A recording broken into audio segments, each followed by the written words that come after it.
Hello. सो अब time है next हमारे GS 3 और GS 4 के सिलेबस की तरफ बढ़ने का। देखो, GS 3 एक ऐसा पेपर है जो आपका बहुत ही डायनामिक सब्जेक्ट है। आई होप आप लोगों ने ना अब तक अपना सिलेबस लिख लिया होगा जो मैंने बाकी सब्जेक्ट्स का डिस्क्राइब कर रखा है। अगर नहीं लिखा है तो प्लीज़ लिख लीजिए एक नोटबुक में मेरी तरह, ताकि आपको चीज़ें याद रहें।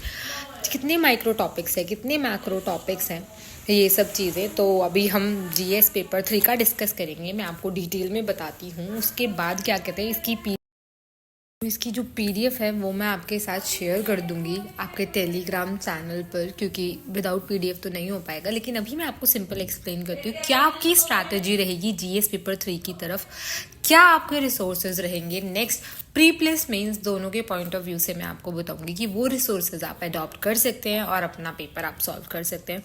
तो GS पेपर 3 बहुत डायनामिक सब्जेक्ट है। डायनामिक सब्जेक्ट का सिंपल मतलब होता है कि बहुत करंट अफेयर ओरिएंटेड है। मतलब इसमें ऐसा नहीं है कि आपने बुक पढ़ लिया और आपका काम खत्म हो गया, जैसे आप हिस्ट्री में कर लेते हो या फिर आप और सब्जेक्ट्स में कर लेते हो। नहीं, आपके कंसेप्ट्स नहीं कंप्लीट होते हैं। आपको करंट अफेयर जो होंगे, जो हमारा बजट होगा, वो हम कैसे कनेक्ट करेंगे, तब तक आप उसको कनेक्शन नहीं सीखोगे, तब तक आपका इकोनॉमिक्स नहीं पढ़ा जा सकता, राइट। क्योंकि बहुत ही डायनामिक मीन्स बहुत करंट अफेयर ओरिएंटेड सब्जेक्ट। तो मैं PDF इसकी अपलोड कर दूंगी। तो अब हम आते हैं अपने माइक्रो के अपने इकोनॉमिक्स के या फिर GS पेपर 3 के सिलेबस में। मोटा मोटा ये इकोनॉमिक्स पे रिवॉल्व करता है, जो इकोनॉमिक्स हमें अपने करेंट से कनेक्ट करनी पड़ती है। तो इस पेपर का जो नाम है वो है आपका इकोनॉमिक डेवलपमेंट, टेक्नोलॉजी, ठीक है, बायोडाइवर्सिटी, आपका इन्वायरमेंट, सिक्योरिटी और डिज़ास्टर मैनेजमेंट। इस पे मैंने एक वीडियो और बनाई हुई है कि कितने आपके NCERT से क्वेश्चन आए थे या कितना डिवीज़न है क्वेश्चन का, जो मेरे यूट्यूब पे आपको देखने के लिए मिल जाएगी। तो आप एक बार ज़रूर जाके देखिए, तो आपको पता चल जाएगा कि आपके क्या डिवीज़न रहता है क्वेश्चंस का। डिज़ास्टर का कितना पार्ट आया था, सिक्योरिटी का कितना पार्ट आया था, कितने मार्क्स से कैसे कैसे क्वेश्चन आए थे। तो आती हूँ मैं मेन पॉइंट पे। तो ये हो गए आपके जो टॉपिक आते हैं आपके GS पेपर 3 में, ठीक है। अब मैं आपको बताती हूँ क्या रिसोर्सेज रखने हैं, क्या इसके माइक्रो टॉपिक्स हैं, क्योंकि जब तक आप सिलेबस के डीप तक नहीं जाओगे तो उसका कोई बेनिफिट नहीं है पढ़ने का। तो हमारा जो मतलब इसमें ना आपको माइक्रो ज़्यादा पढ़ने की ज़रूरत है नहीं, मैक्रो आप पढ़ोगे सफिशिएंट है, ठीक है। मैक्रो आपको ज़्यादा पढ़नी है, और अगर आप माइक्रो में कुछ पार्ट पढ़ोगे तो वो पार्ट पढ़िए जो आप मैक्रो के साथ कनेक्ट कर पाएँ, क्योंकि वो ज़्यादा नेसेसरी है आपका मैक्रो और माइक्रो कनेक्ट हो, ठीक है। तो आपको मतलब ये कैसे कवर करना है, देखो आपको पहले इस चीज़ के पहले कंसेप्ट समझने हैं, फिर इसके बेसिक्स पे जाना है, क्योंकि अगर आप बेसिक्स पे नहीं जाएंगे तो आपको ये नहीं समझ आएगा। तो पहले कंसेप्ट्स को समझिए, फिर आप बेसिक्स पे जाइए और फिर उसको करंट अफेयर से कनेक्ट कीजिए। अगर आपने ये 3 चीज़ें कर ली तो आप समझिए कि आपने अपना 80 to 85% सिलेबस कंप्लीट कर लिया है, जिसको आप इजीली एग्जाम में कर पाएंगे।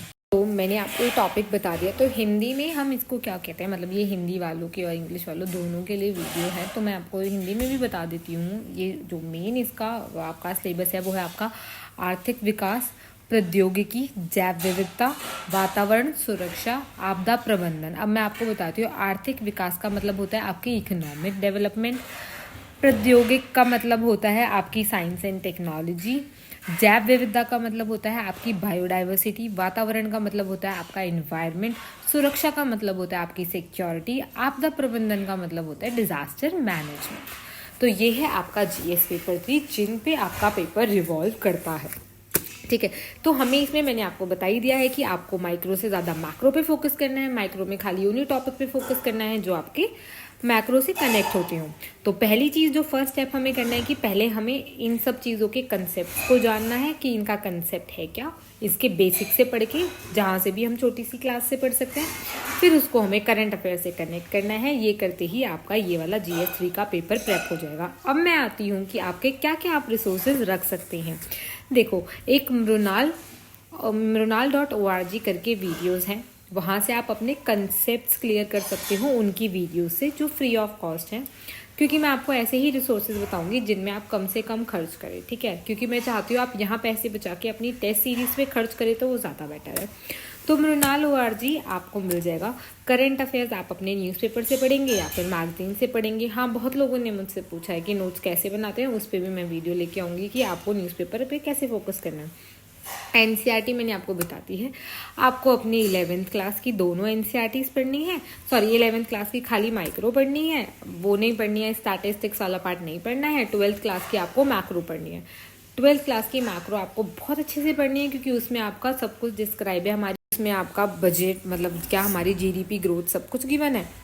नेक्स्ट मैं आपको बताती हूँ, श्रीराम आईएएस करके भी एक वेबसाइट है, वहाँ से भी आप थोड़े अपने बेसिक कंसेप्ट क्लियर कर सकते हैं। बाकी मैं आपकी क्लासेस लूँगी ही इकोनॉमिक्स की। एक मैं बुक बताती हूँ आपको, नितिन सिंघानिया, ठीक है। रमेश सिंह सबसे ज़्यादा रिकमेंड होती है, पर मेरे अकॉर्डिंग वो बहुत मोटी बुक है। जब आप अपनी स्टैंडर्ड पे जाएं तो मेरे अकॉर्डिंग जब आप एनसीईआरटीज़ कंप्लीट कर लेंगे तो नितिन सिंघानिया मुझे एक ऐसी बुक लगती है जो कंप्लीट बुक है एक में ही, और आपको कंसेप्ट इजीली समझ आ जाएंगे। नेक्स्ट आता है करंट अफेयर कैसे कनेक्ट करें। देखो, एक पीटी 365 आती है, वो जब टाइम आएगा तो मैं आपके खुद करंट अफेयर कनेक्ट करके वीडियोस बना दूंगी। वो करंट अफेयर आप अपने कनेक्ट कर सकते हैं इन चीज़ों के साथ। मतलब आपको उसमें पीटी 365 स्पेशल इकोनॉमिक्स की अलग आती है, डिज़ास्टर की अलग आती है, तो उनको आप कनेक्ट कर सकते हैं अपने ये सिलेबस के साथ, तो ईजीली आपका ये पेपर कनेक्ट हो जाएगा पीटी 365 से। फिर एक मैगजीन आती है योजना। देखो, योजना में ना बहुत ऐसे स्कीम्स आती हैं, गवर्नमेंट स्कीम्स आती हैं जो आपको यहाँ बहुत काम आएंगी, तो वो आपको योजना में मिल जाएंगी। फिर एक कुरुक्षेत्र मैगजीन आती है, वो आपको इन दोनों ही पॉइंट ऑफ व्यू से इम्पॉर्टेंट है। कुरुक्षेत्र मैगजीन में आपको क्रॉप्स और क्या कहते हैं, कैसे क्रॉप्स उगानी है, हमारी खेती में क्या क्या चीज़ें होनी चाहिए, क्या बेनिफिट्स होनी चाहिए, मतलब क्या हमें चीज़ें उसमें लगानी चाहिए, जैसे हमारे फर्टिलाइजर्स वगैरह, वो आपको कुछ कुरुक्षेत्र में मिल जाएंगे जो आपको ऐसे में भी हेल्प करेंगे। तो ये दो मैगजीन्स आप इनके लिए ले सकते हैं, जो मंथली बेसिस पे आती हैं, या फिर आप डाउनलोड भी कर सकते हैं। तो फर्स्ट टॉपिक, अब मैं आती हूँ माइक्रो टॉपिक्स के ऊपर। तो फर्स्ट माइक्रो टॉपिक जो आपका आता है वो है आपका Indian economy and issues and development, mobilization plus employment, ठीक है। इसमें सिंपल आपको चीज़ें पढ़नी है कि इंडियन इकोनॉमिक मीन्स आपका आर्थिक विकास। आपका आर्थिक विकास है क्या, उससे रिलेटेड मतलब क्या ऐसी परेशानियां हैं, क्या प्रॉब्लम्स हैं, या क्या इश्यूज हैं जो आपको ग्रोथ में, मतलब ग्रोथ और डेवलपमेंट में रुकावट ला रहे हैं आपके, कैसे वो डेवलपमेंट को नहीं होने दे रही हैं। और एम्प्लॉयमेंट, कैसे हम अपना एम्प्लॉयमेंट बढ़ाएं कि मतलब हमारा जो है लोगों को जॉब ज़्यादा से ज़्यादा मिले। ये आपका पहला टॉपिक हो जाता है, जो आपका नितिन सिंघानिया में कंप्लीट हो जाएगा, जो आप एनसीईआरटीज़ पढ़ेंगे उनसे भी। नेक्स्ट आता है आपका इंक्लूसिव ग्रोथ, ठीक है। ये है आपका समावेशी विकास, इसको हिंदी में कहते हैं समावेशी विकास।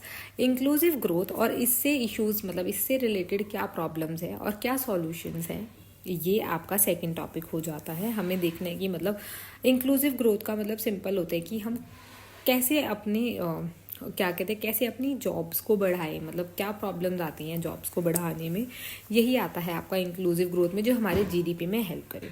नेक्स्ट आ जाता है आपका गवर्नमेंट बजट। गवर्नमेंट बजट आता है जो आपको सारा नहीं पढ़ना है, बहुत सारी समरीज आती है, मैं भी दूंगी। गवर्नमेंट बजट आपको उसी ईयर का पढ़ना है जिस ईयर में आप एग्ज़ाम देने वाले हैं। जैसे अगर आपको 2025 में देना है तो Jan-Feb में आपका बजट आएगा, मोस्टली फेब में ही आता है, तो आप जाके फेब में उस चीज़ को पढ़ सकते हैं। नेक्स्ट आ जाता है आपका मेजर क्रॉप्स इन इंडिया, ठीक है। Major crops in India means आपकी खेती बाड़ी क्या है, कैसी चीज़ें हैं और उसके क्या पैटर्न है, इरिगेशन का क्या सिस्टम है, और स्टोरेज का कि कैसे हम उसको बचाते हैं, जो हमने बना रखे हैं ना बफर स्टॉक वगैरह, ये सब चीज़ें आ जाती हैं आपकी मेजर क्रॉप्स और इन सब में। नेक्स्ट जो आपका टॉपिक आता है वो आता है ट्रांसपोर्ट एंड टेक्नोलॉजी। कैसे हम अपनी खेती बाड़ी को, मतलब कैसे हम अपने क्रॉप्स को इधर से उधर कर सकते हैं, क्या हमारी ट्रांसपोर्टेशन टेक्नोलॉजी है, कैसा हमारा पब्लिक डिस्ट्रीब्यूशन है, जो मैंने आपको बताया, जैसे हम फ्री में राशन वगैरह बांटते हैं, उन पे क्या इश्यूज़ हैं। नेक्स्ट आ जाता है आपका टॉपिक फूड प्रोसेसिंग, जिसको हम कहते हैं खाद्य प्रसंस्करण, ठीक है, फूड प्रोसेसिंग। फिर आ जाते हैं आपके लैंड रिफॉर्म्स, आपका भूमि सुधार, कि कैसे हम अपने लैंड को और अच्छा करें। इसका विजन में एक बहुत अच्छा दे रखा है आर्टिकल, तो मैं आपको वो बता दूंगी जब हम ये टॉपिक करेंगे, उसी से इंक्लूड करके। फिर हमारे नेक्स्ट टॉपिक क्या आ जाते हैं, हमारा सिक्योरिटी, ठीक है, जो मैंने आपको बताया, साइंस एंड टेक्नोलॉजी और हमारा इकोनॉमिक्स, कि कैसे हम करें। एक लिबरलाइजेशन भी इसमें इंपॉर्टेंट टॉपिक है। तो इसके साइंस एंड टेक्नोलॉजी के लिए वही हमारी 9th-10th की एनसीईआरटी और थोड़ा करंट अफेयर इंक्लूड हो जाएगा, उसमें कुछ आपको अलग से पढ़ने की ज़रूरत नहीं है। सिक्योरिटी में जितना पढ़ना है वो मैं आपको बता दूंगी, कुछ ऐसा मतलब आपके अर्थक्वेक से रिलेटेड आ जाते हैं क्वेश्चन, सुनामी से रिलेटेड आ जाते हैं क्वेश्चन की कैसे बचें, बस यही क्वेश्चन आते हैं। ये बहुत बेसिक्स हैं, इसमें कोई डिटेल मतलब इकोनॉमिक्स थोड़ा इसका पार्ट है जिस पर आपको फोकस करना पड़ेगा। ये आप पढ़ेंगे एनसीईआरटी से कंप्लीट हो जाएंगी आपकी। क्लाइमेट चेंज और ये सब जो है आपकी, जैसे सिक्योरिटी पे भी हमारी विजन का एक हैंड आउट है जिसमें आपका टेररिज्म, सेपरेटिज्म मतलब सब कुछ दिया हुआ है, वो मैं आपको वीडियो बना के पढ़ा दूंगी जब हम ये टॉपिक पढ़ेंगे। क्लाइमेट चेंज आपका एआरसी की रिपोर्ट है एक 30 पेजेस की, आप वो पढ़ेंगे बस, वो मोर देन सफिशिएंट है, इससे अलग आपको कुछ पढ़ने की ज़रूरत नहीं पड़ेगी। तो ये है आपका GS3 का सिलेबस। आई होप आपको ये समझ में आया होगा। तो आज का टास्क यही है कि आप इसको नोट डाउन करो सिलेबस को। GS4 का भी मैं अभी अपलोड कर दूंगी थोड़ी सी देर में, और आज की क्लास भी आपकी शाम तक अपलोड हो जाएगी, ज्योग्राफी की भी पॉलिटी की दोनों की क्लासेस। सो जितना आप अपने गोल की तरफ जाएंगे उतना ज़्यादा वो तभी हो पाएगा जब आप डेली ये टास्क करेंगे, डेली का काम करेंगे। अगर आप यही नहीं कर पा रहे हैं फिर तो चीज़ें थोड़ी इम्पॉसिबल हो जाती हैं। जब ये छोटे छोटे काम नहीं होंगे तो बड़ी चीज़ें कैसे होंगी। देखो वो बोलते हैं ना, बूंद बूंद से सागर भरता है। तो छोटे छोटे काम करोगे तो ऑटोमेटिक सारी प्रिपरेशन हो जाएगी, नहीं करोगे तो आपको बर्डन लगेगा ही, यूपीएससी हो चाहे वो नॉर्मल एसएससी का एग्ज़ाम हो।